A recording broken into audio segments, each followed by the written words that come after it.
What's good? What's good? In continuing with mental health awareness topics, I would like to read some Carl Jung, The Undiscovered Self. The chapter, Healing the Split. When the medical psychologist takes an interest in symbols, he is primarily concerned with natural symbols, as distinct from cultural symbols. The former are derived from the unconscious contents of the psyche, and they therefore represent an enormous number of variations on the basic archetypal motifs. In many cases, they can be traced back to their archaic roots, i.e., to ideas and images that we meet in the most ancient records and in primitive societies. In this respect, I should like to call the reader's attention to such books as Marcia Eliad's Study of Shamanism, where a great many illuminating examples may be found.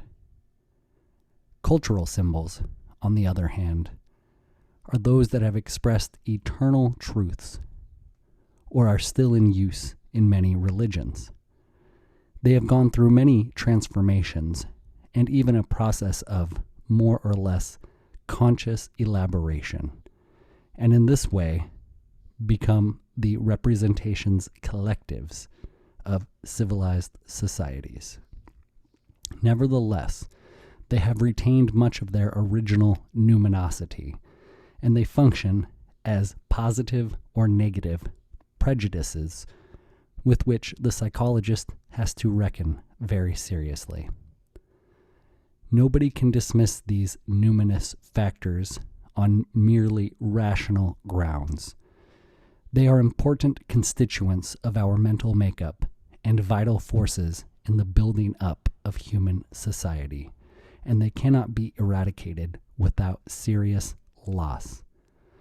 When they are repressed or neglected, their specific energy disappears into the unconscious with unpredictable consequences. The energy that appears to have been lost revives and intensifies whatever is uppermost in the unconscious. Tendencies, perhaps, that have hitherto had no chance to express themselves or have not been allowed an uninhibited existence in our consciousness. They form an ever-present destructive shadow. Even tendencies that might be able to exert a beneficial influence turn into verifiable demons when they are repressed. This is why many well-meaning people are understandably afraid of the unconscious and, incidentally, of psychology. Our times have demonstrated what it means when the gates of the psychic underworld are thrown open. Things whose enormity nobody could have imagined in the idyllic innocence of the first decade of our century have happened and have turned the world upside down.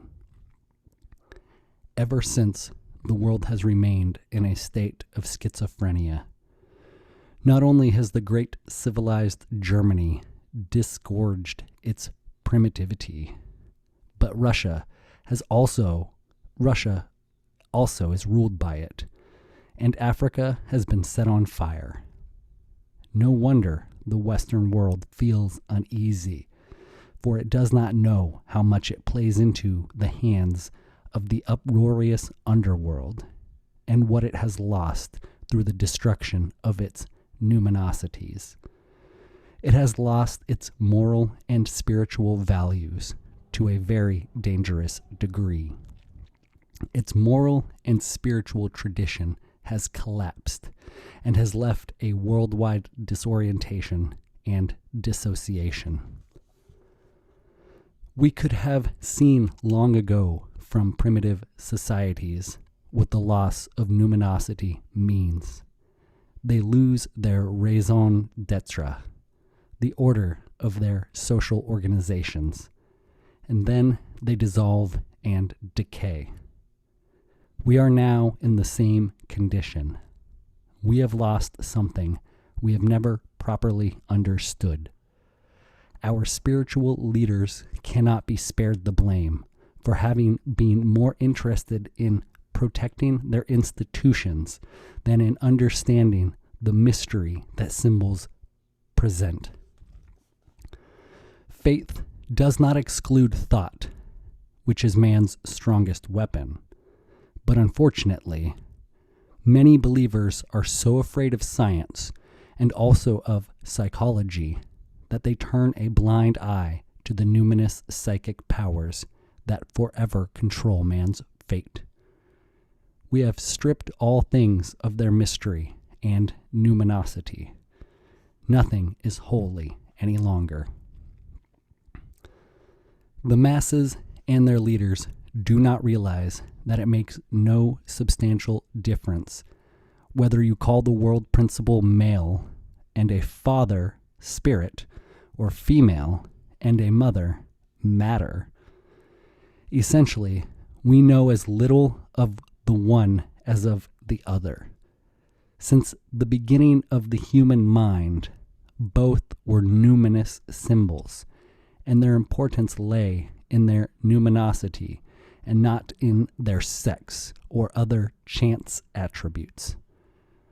Since energy never vanishes, the emotional energy that manifests itself in all numinous phenomenon does not cease to exist when it disappears from consciousness. As I have said, it reappears in the unconscious manifestations, in symbolic happenings that compensate the disturbances of the conscious psyche. Our psyche is profoundly disturbed by the loss of moral and spiritual values that have hitherto kept our life in order. Our consciousness is no longer capable of integrating the natural afflux of concomitant, instinctive events that sustains our conscious psychic activity. This process can no longer take place in the same way as before, because our consciousness has deprived itself of the organs by which the auxiliary contributions of the instincts and the unconscious could be assimilated. These organs were the numinous symbols held holy by common consent. A concept like physical matter, stripped of its numinous connotation of the Great Mother, no longer expresses the vast emotional meaning of Mother Earth. It is a mere intellectual term, dry as dust and entirely inhuman. In the same way, spirit, identified with intellect, ceases to be the father of all. It degenerates into the limited mind of man, and the immense emotional energy expressed in the image, our Father, vanishes in the sand of an intellectual desert. Through scientific understanding, our world has become dehumanized. Man feels himself isolated in the cosmos. He is no longer involved in nature and has lost his emotional participation in natural events, which hitherto had a symbolic meaning for him. Thunder is no longer the voice of a god, nor is lightning his avenging missile. No river contains a spirit, no tree means a man's life, no snake is the embodiment of wisdom, and no mountain still harbors a great demon. Neither do things speak to him, nor can he speak to things, like stones, springs, plants, and animals. He no longer has a bush soul identifying him with a wild animal. His immediate communication with nature is gone forever, and the emotional energy it generated has sunk into the unconscious. This enormous loss is compensated by the symbols in our dreams. They bring up our original nature, its instincts, and its peculiar thinking. Unfortunately, one would say, they also express their contents in the language of nature, which is strange and incomprehensible to us. It sets us to the task of translating its images into the rational words and concepts of modern speech, which has liberated itself from its primitive encumbrances, notably from its mystical participation with things. Nowadays, talking of ghosts and other numinous figures is no longer the same as conjuring them up. We have ceased to believe in magical formulas. Not many taboos and similar restrictions are left, and our world seems to be disinfected of all superstitious noumena, as witches, warlocks, and warricows, to say nothing of werewolves, vampires, bush souls, and all the other bizarre beings that populate the primeval forest.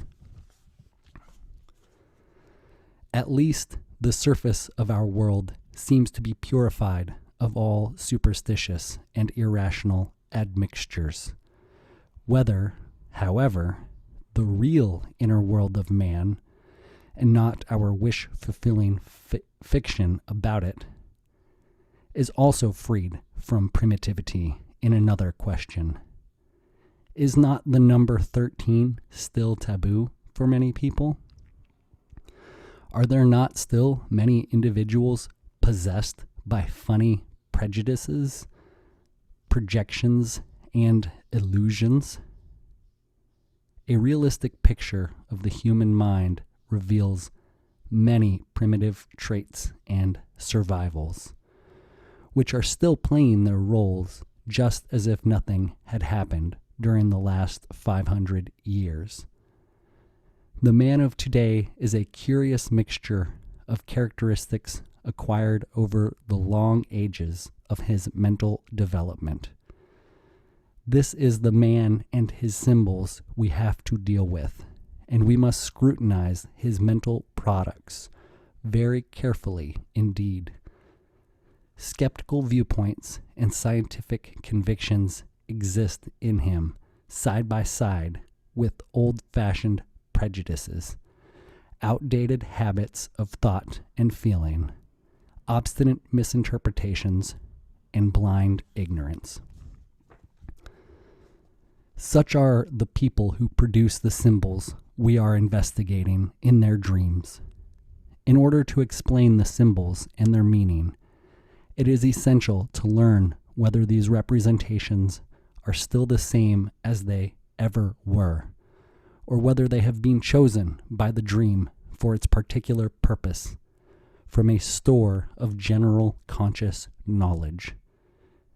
If, for instance, one has to deal with a dream in which the number 13 occurs, the question is, does the dreamer habitually believe in the unfavorable nature of the number? Or does the dream merely allude to people who still indulge in such superstitions? The answer will make a great difference to the interpretation.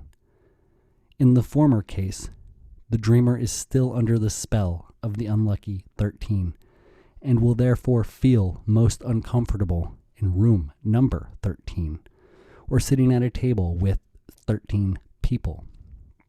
In the latter case, 13 may not be more than a chiding or disparaging remark. In one case, it is still numinous representation. In the other, it is stripped of its original emotionality and has assumed the innocuous character of a mere piece of indifferent information. This illustrates the way in which archetypes appear in practical experience. In the first case, they appear in their original form. They are images and, at the same time, emotions. One can speak of an archetype only when these two aspects coincide. When there is only an image, it is merely a word picture, like a corpuscle with no electric charge. It is then of little consequence, just a word and nothing more. But if the image is charged with numinosity, that is, with psychic energy, then it becomes dynamic and will produce consequences. It is a great mistake in practice to treat an archetype as if it were a mere name, word, or concept. It is far more than that. It is a piece of life, an image connected with the living individual by the bridge of emotion. The word alone is a mere abstraction, an exchangeable coin in intellectual commerce. But the archetype is a living matter. It is not limitlessly exchangeable, but always belongs to the economy of a living individual, from which it cannot be detached and used arbitrarily for different ends. It cannot be explained in just any way, but only in the one that is indicated by that particular individual.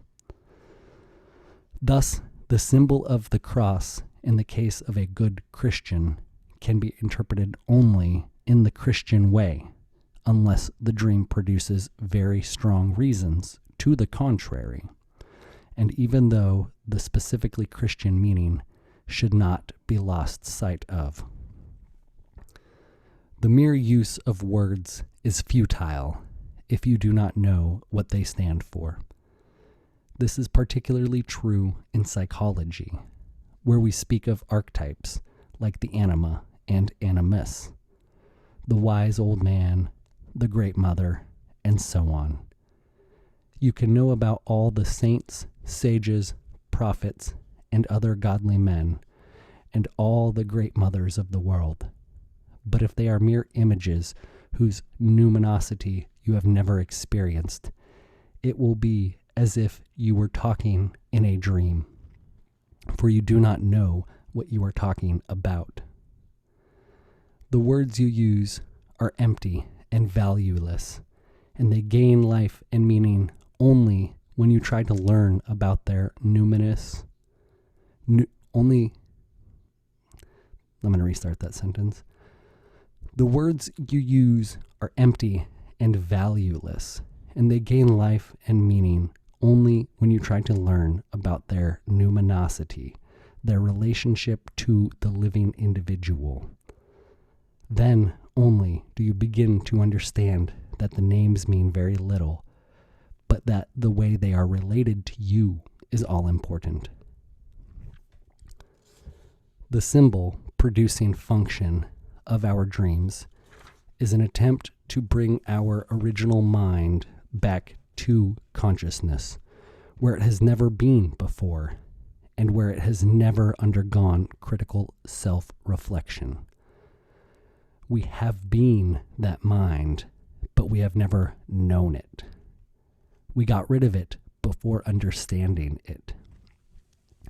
It rose from its cradle, shedding its primitive characteristics like cumbersome and valueless husks. It looks as if the unconscious represented the deposit of these remnants.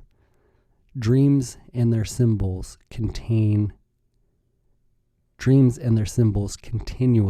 refer to them as if they are intended to bring back all the old primitive things from which the mind freed itself in the course of its evolution.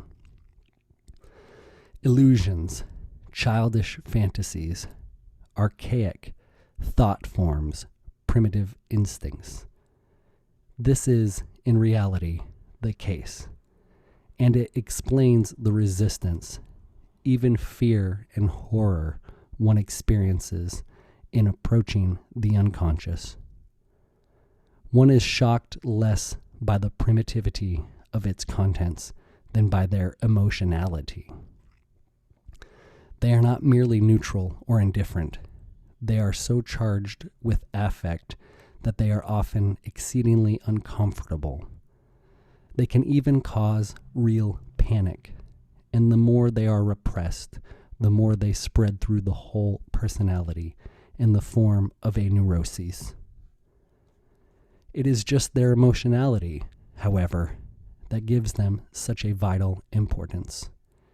It is as if a man who has lived through a period of life in an unconscious state should suddenly realize that there is a gap in his memory, that important events seem to have taken place that he cannot remember. Insofar as he assumes that the psyche is an exclusively personal affair, and this is the usual assumption, he will try to retrieve the apparently lost infantile memories. But the gaps in his childhood memories are merely the symptoms of a much greater loss, the loss of primitive psyche. The psyche that lived and functioned before it was reflected by consciousness. As the evolution of the embryonic body repeats its prehistory, so the mind grows up through the series of its prehistoric stages. Dreams seem to consider it their main task to bring back a sort of recollection of the prehistoric, as well as the infantile world, right down to the level of the most primitive instincts, as if such memories were a priceless treasure. And these memories can indeed have a remarkably healing effect in certain cases, as Freud saw long ago. This observation confirms the view that an infantile memory gap, a so-called amnesia, amounts to a definite loss, and that its recovery brings an increase in vitality and well-being. Since we measure a child's psychic life by the paucity and simplicity of its conscious contents, we do not appreciate the far-reaching complexities of the infantile mind that stem from original identity with the prehistoric psyche. That original mind is just as much present and still functioning in the child as the evolutionary stages are in the embryo. If the reader remembers what I said earlier about the child who made a present of her dreams to her father, he will get a good idea of what I mean. In infantile amnesia, one finds strange admixtures of mythological fragments that also often appear in the later psychoses. Images of this kind are highly numinous and therefore very important. If such recollections reappear in adult life, they may in some cases cause profound psychological disturbances, while in other people they can produce astonishing cures or religious conversions. Often they bring back a piece of life missing for a long time that enriches the life of the individual. The recollection of infantile memories and the reproduction of archetypal modes of psychic functioning create a wider horizon and a greater extension of consciousness, provided that one succeeds in assimilating and integrating the lost and regained contents. Since they are not neutral, their assimilation will modify the personality, even as they themselves will have to undergo certain alterations. In this part of the individuation process, the interpretation of symbols plays an important practical role. For the symbols are natural attempts to reconcile and reunite often wildly separated opposites, as is apparent from the contradictory nature of many symbols. It would be particularly obnoxious error in the work of assimilation if the interpreter were to take only the conscious memories as true or real, while considering the archetypal contents as merely fantastic representations. Dreams and their ambiguous symbols owe their forms on one hand to repressed contents and on the other to archetypes. They thus have two aspects and enable one to interpret in two ways. One lays the emphasis either on their personal or on their archetypal aspect. The former shows the morbid influence of repression and infantile wishes, while the latter points to the sound instinctive basis. However fantastic the archetypal contents may be, they represent emotional powers or numinosities. If one should try to brush them aside, they would only get repressed and would create the same neurotic condition as before. Their numinosity gives the contents an autonomous nature. This is a psychological fact that cannot be denied. If it is nevertheless denied, the regained contents are annihilated, and any attempt at a synthesis is futile. But it appears to be a tempting way out, and therefore is often chosen.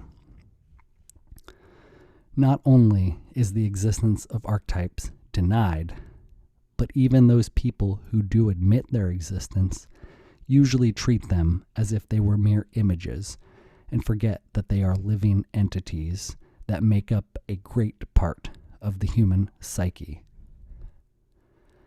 As soon as the interpreter strips them of their numinosity, they lose their life and become mere words. It is then easy enough to link them together with other mythological representations, and so the process of limitless substitution begins. One glides from archetype to archetype. Everything means everything, and one has reduced the whole process to absurdity. All the corpses in the world are chemically identical, but living individuals are not. It is true that the forms of archetypes are to a considerable extent interchangeable, but their numinosity is and remains a fact. It represents the value of an archetypal event. This emotional value must be kept in mind and allowed for throughout the whole intellectual process of interpretation. The risk of losing it is great because thinking and feeling are so diametrically opposed that thinking abolishes feeling values and vice versa. Psychology is the only science that has to take the factor of value, feeling, into account, since it forms the link between psychic events on the one hand and meaning and life on the other. Our intellect has created a new world that dominates nature and has populated it with monstrous machines. The latter are so indubitably useful and so much needed that we cannot see even a possibility of getting rid of them or of our odious subservience to them. Man is bound to follow the exploits of his scientific and inventive mind, and to admire himself for his splendid achievements. At the same time, he cannot help admitting that his genius shows an uncanny tendency to invent things that become more and more dangerous because they represent better and better means for wholesale suicide. In view of the rapidly increasing avalanche of world population, we have already begun to seek ways and means of keeping the rising flood at bay. But to seek ways and means of keeping the rising flood at bay. But nature may anticipate all our attempts by turning against man, his own creative mind, and by releasing the H-bomb, or some equally catastrophic device, put an effective stop to overpopulation. In spite of our proud domination of nature, we are still her victims, as much as ever, and have not even learnt to control our own nature, which slowly and inevitably courts disaster. There are no longer any gods whom we can evoke to help us. The great religions of the world suffer from increasing anemia,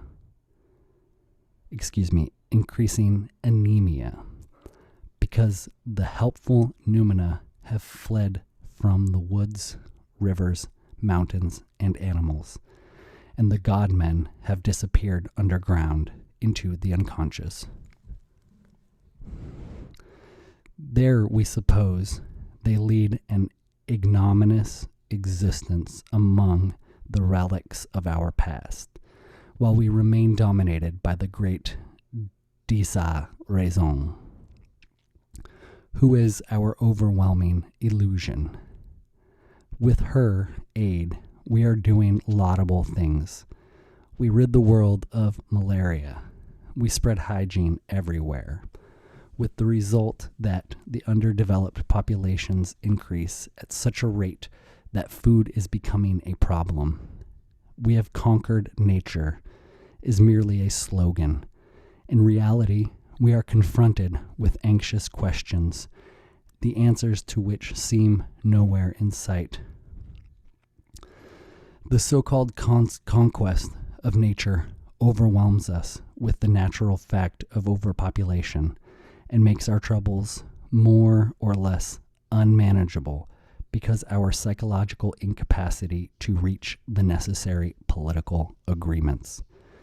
It remains quite natural for men to quarrel and fight and struggle for superiority over one another. Where indeed have we conquered nature? As any change must begin somewhere, it is the single individual who will undergo it and carry it through. The change must begin with one individual. It might be any one of us. Nobody can afford to look around and to wait for somebody else to do what he is loath to do himself, as nobody knows what he could do. He might be bold enough to ask himself whether by any chance his unconscious might know something helpful, when there is no satisfactory conscious answer anywhere in sight. Man today is painfully aware of the fact that neither his great religions nor his various philosophies seem to provide him with those powerful ideas that would give him the certainty and security he needs in face of the present conditions of the world. I know that the Buddhists would say, as indeed they do, if only people would follow the noble eightfold path of the Dharma, doctrine, law, and had true insights into the self. Or the Christians, if only people had the right faith in the Lord. Or the rationalists, if only people could be intelligent and reasonable, then all problems would be manageable and solvable. The trouble is that none of them manages to solve these problems himself. Christians often ask why God does not speak to them, as he is believed to have done in former days. When I hear such questions, it always makes me think of the rabbi who was asked how it could be that God often showed himself to people in the olden days, but that nowadays one no longer saw him. The rabbi replied, "Nor is there anyone nowadays who could stoop so low." The answer hits the nail on the head. We are so captivated by and entangled in our subjective consciousness that we have simply forgotten the age-old fact that God speaks chiefly through dreams and visions. The Buddhist discards the world of unconscious fantasies as distractions and useless illusions. The Christians put his church and his Bible between himself and his unconscious. And the rationalist intellectual does not yet know that his unconscious is not his total psyche, in spite of the fact that for more than 70 years, the unconscious has been a basic scientific concept that is indispensable to any serious student of psychology. We can no longer afford to be so God Almighty as to set ourselves up as judges of the merits or demerits of natural phenomena. We do not base our botany on a division into useful and useless plants, our zoology on a classification into harmless and dangerous animals. But we still go on blithely assuming that consciousness is sense and the unconscious is nonsense. As if you could make out whether any natural phenomena make sense or not.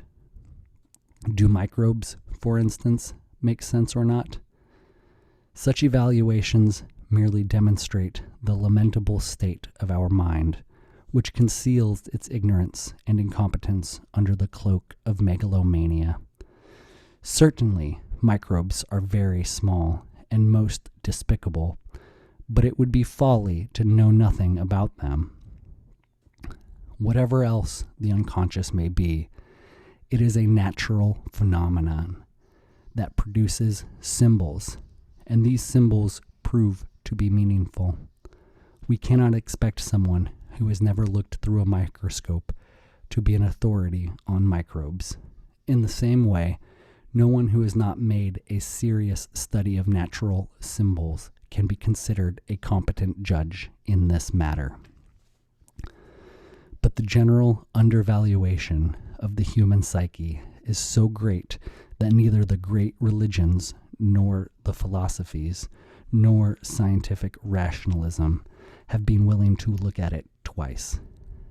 In spite of the fact that the Catholic Church admits the occurrence of dreams sent by God, most of its thinkers make no attempt to understand them.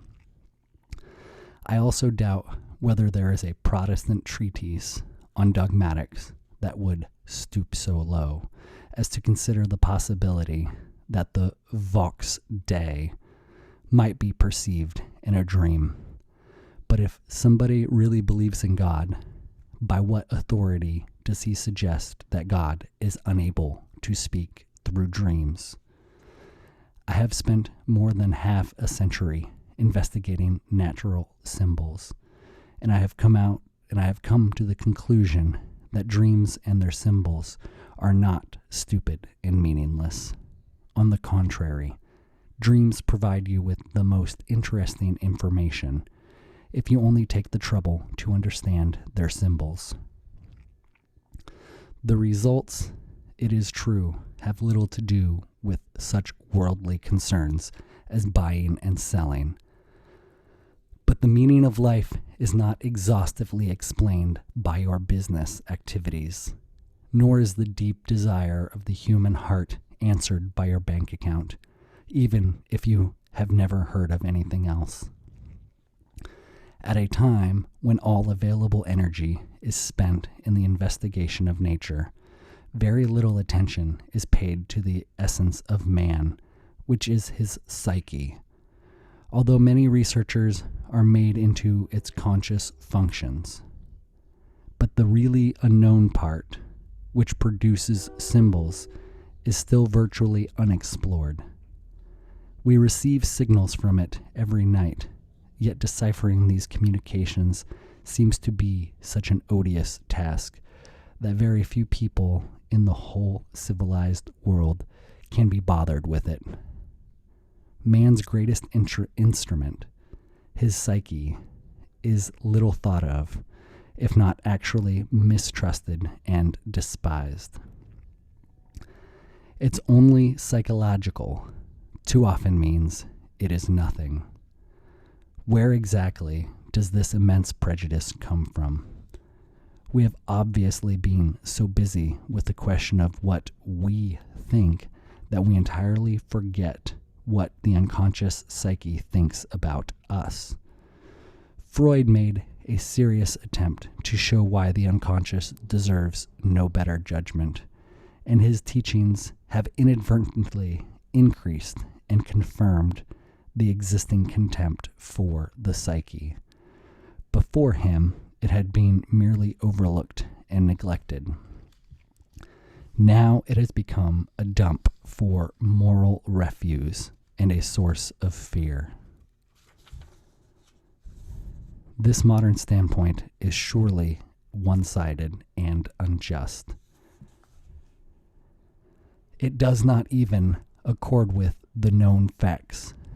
Our actual knowledge of the unconscious shows it to be a natural phenomenon, and that, like nature herself, it is at least neutral. It contains all aspects of human nature, light and dark, beautiful and ugly, good and evil, profound and silly. The study of individual as well as collective symbolism is an enormous task, and one that has not yet been mastered. But at last, a beginning has been made. The results so far gained are encouraging, and they seem to indicate an answer to many of the questions perplexing present-day mankind. Sorry for my fidgeting and sometimes rereading sentences. I need a chair and a better setup. My back doesn't like this, but I like you and I appreciate you. Thank you for listening. If you've made it this far, I would like to remind you that you are worthy of love, and I am thankful that you are here with us. Have a good day. Much love.